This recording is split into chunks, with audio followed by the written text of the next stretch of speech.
stands for Central GST, SGST stands for State GST. पहली बार आप देखेंगे कि हर एक गुड पर साइमल्टेनियसली स्टेट भी टैक्स चार्ज करेगा और सेंटर भी टैक्स चार्ज करेगा। जब मैं फरीदाबाद टू दिल्ली सप्लाई करूंगा तो उस पर मैं क्या पे करूंगा, उसको बोलेंगे इंटर स्टेट सप्लाई, और इंटर स्टेट सप्लाई पर लगेगा IGST। इसके अलावा एक्सपोर्ट इंपोर्ट हो सकता है, तो एक्सपोर्ट को उन्होंने बोला है कि हम जीरो रेटेड रखेंगे, एक्सपोर्ट पर कोई टैक्स नहीं लगाएंगे, और इंपोर्ट पर IGST चार्ज। ब्रॉडली अभी रेट डिफाइन किए गए हैं 5%, 12%, 18%, 28%, और इसके अलावा 28% प्लस सेस। अभी ये नहीं बताया कि 5% में कौन सी गुड्स आएंगे, 12% में कौन सी गुड्स आएंगे, 18 में कौन से आएंगे, 28 में कौन से आएंगे, कौन से गुड्स एग्जेम्प्ट रहेंगे।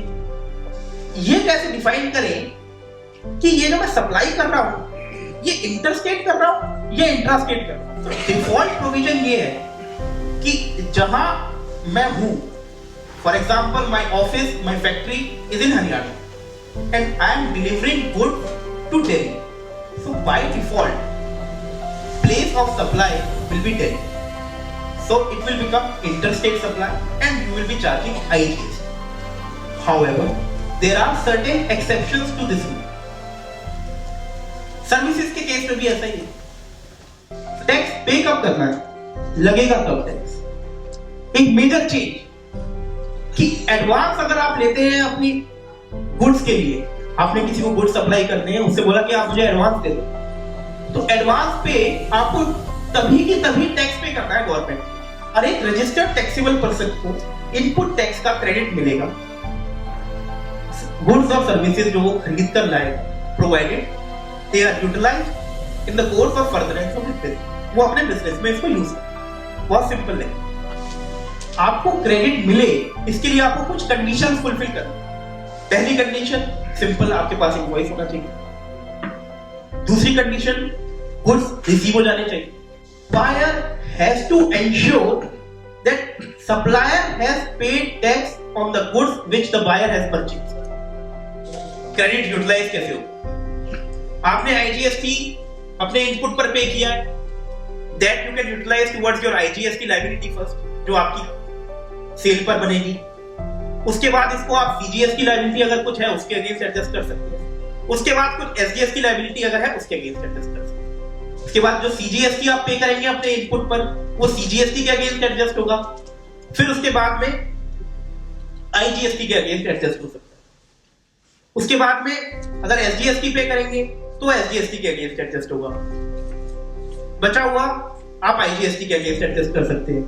बट CGST और SGST आपस में एडजस्ट नहीं होंगे। कुछ चीजों पर क्रेडिट मना कर दिया, गाड़ी खरीदते हैं उस पर टैक्स पे करते हैं, कोई क्रेडिट नहीं सर। इमूवेबल प्रॉपर्टी, बिल्डिंग बनवाते हैं टैक्स पे करते हैं, कोई क्रेडिट नहीं।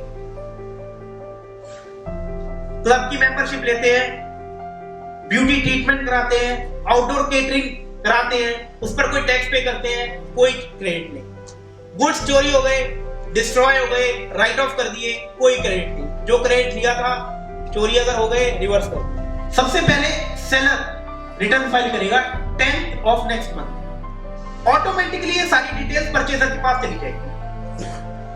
परचेजर उन डिटेल्स को वेरीफाई करेगा, क्योंकि बिल वाइज डिटेल्स डालेगा, तो bill wise details purchaser verify करेगा। वेरीफाई करने के बाद उसे लगता है कि सेलर ने अगर कोई बिल डालना रह गया उससे, या ज्यादा का डाल दिया है, कम का डाल दिया है, तो उसे मॉडिफाई कर सकता है। उसके बाद ज्यादा समय नहीं है मॉडिफाई चेक करने के लिए, 5 दिन का टाइम है, 15 तक उसको अपनी रिटर्न फाइल करनी। वो मॉडिफिकेशन चेक करेगा, भेज देगा। Those modification, those changes which the purchaser will do, those will be communicated to the supplier. अब उसके बाद में फाइनल लायबिलिटी कंप्यूट होगी कि GST पे कितना करना है, तो वो by 20th of the month GST calculate करके पे करेगा कि इतना GST बनता। Uploading of bill wise details by supplier, verification by the purchaser, modification by the purchaser, any other details being put by the purchaser, everything is online. So the GSTN portal, GST network जिसे बोल रहे हैं, that portal will match the outward supply of supplier and inward supply of purchaser. दोनों को match करेगा। अगर mismatch मिला तो नोटिस पहुंचेगा दोनों की तरफ। रिटर्न लेट फाइल करी, 100 रुपए पर डे की पेनल्टी है, 5,000 रुपए से ज्यादा नहीं होगी।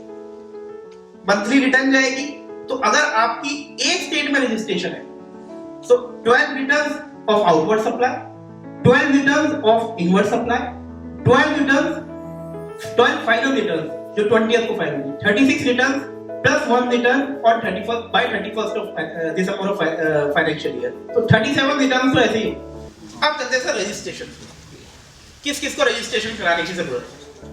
अगर आपकी सेल 20 लाख से ऊपर है ऑल अक्रॉस इंडिया, अगर आप नॉर्थ ईस्ट में हैं तो 10 लाख, तो उसको रजिस्ट्रेशन कराने की जरूरत है जीएसटी।